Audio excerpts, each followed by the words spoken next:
சாய் சுதர்சன், அபிமன்யு ஈஸ்வரன் இவர்கள் இருவரால கருண் நாயருக்கு இந்திய அணியில ஆபத்து. தேர்ட் டெஸ்ட் போட்டி நடப்பதற்கு 3 நாள் மட்டுமே இடைவெளி இருந்தது. இந்த இடைவெளியில பயிற்சி மேற்கொள்பவர்கள் கொள்ளலாம் அப்படின்னு சொன்ன உடனே இந்த இடத்துல பேட்ஸ்மேன்களான ஜெய்ஸ்வால், KL ராகுல், சுப்மன் கில் யாருமே பயிற்சிக்கு வரவில்லை.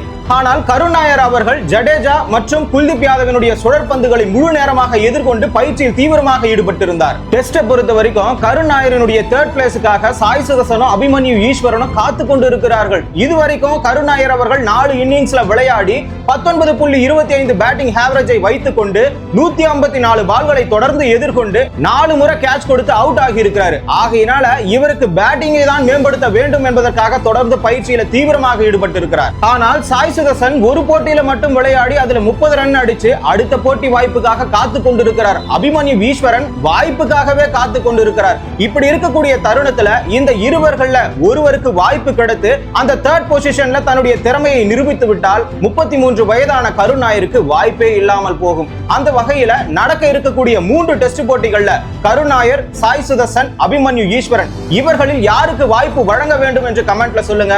கிரிக்கெட் நிகழ்வுகளை ஒரு நிமிடத்துல தெரிஞ்சுக்கணுமா? ஷார்ட்ஸ் தமிழை ஃபாலோ பண்ணுங்க.